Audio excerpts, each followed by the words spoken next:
We've got to go for launch, at least at this point. We are looking about a 30% chance of launch, and they're going to wait until the very last minute to scrub it, if they do. Right now, it looks as though everything is a go. We will have complete anchored coverage for you coming up 10:26 right here, KTRH.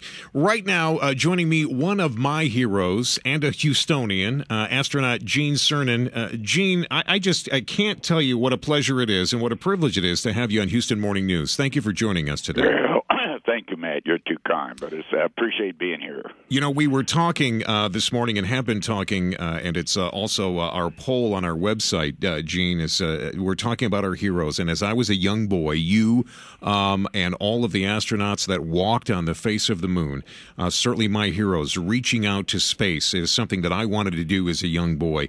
And I know that you've been very vocal about the fact that you feel that we need to move forward with our space program. You're not happy that this is the end of the Space Shuttle program. Well, no, my feelings are pretty well known. I've certainly expressed them with a couple of my colleagues over the last year and a half or so. And, you know, it's there's no sense going over and again. I think we're on a wrong path. We call it a mission to nowhere. We really have no follow-on space program that we can put our fingers on. There's no timetable, there's no goal, there's no missions. There's a lot of talk about hardware, a lot of Kool-Aid out there that's being poured into the glasses, but I don't think the American people are going to accept it.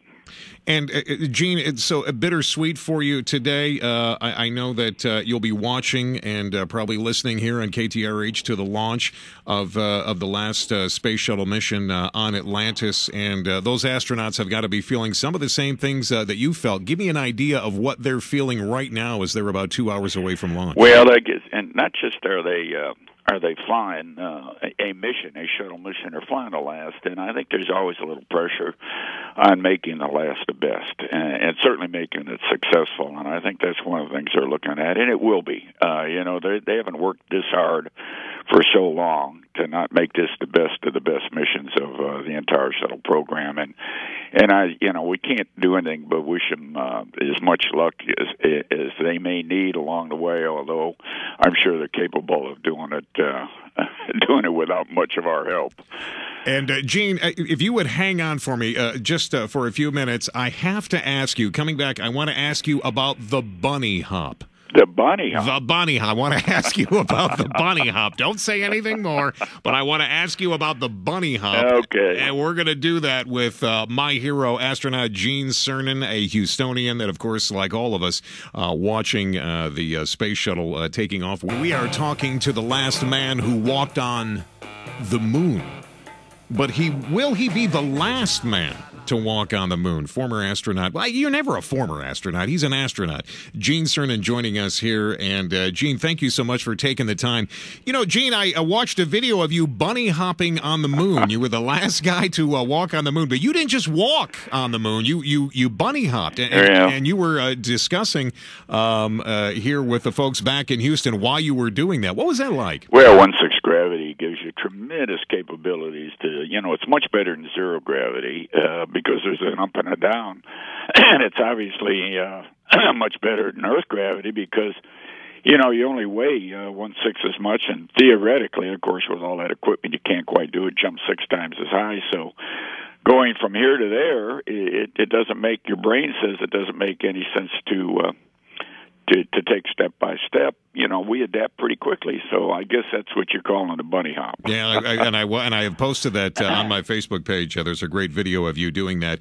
It has got to be an overwhelming feeling, Gene, to step out of the capsule and step onto the face of the moon. Tell me what was going through your mind when you put both feet down. Well, I'd been there on Apollo 10. We came close but didn't land, and so my goal was to walk on the moon, to take that very first step myself. Of course, a lot of people took it before me, but I think but once I made it, no one could take it away from me. I mean, it was mine to keep, if you will, forever. But the more nostalgic to me was looking down as I climbed the ladder of the last steps I took on the moon. That was a very emotional, nostalgic thing for me at the time. And I wasn't going to come back that way. I knew somebody would, but it wouldn't be me. Unbelievable. I want to thank you, Gene, for sharing those thoughts with us, especially on this day when we see the last space shuttle mission going up into space. I look forward to talking with you many more times as we go forward. And thanks for taking the time today. I do too, Matt. Let me just say one thing. I want exceptional praise for all these young men and young women who made the shuttle what it is. Probably, one of the greatest parts of our space program ever, including Apollo. They've really, they sacrificed. They lost their colleagues, their comrades. Yes. They made it work, and America ought to be proud of every one of those young men and young women, and as well as those people who made it possible for them. No question. No question at all. Thank you, sir. Thank you, Matt. Astronaut and Houstonian Gene Cernan joining us here this morning.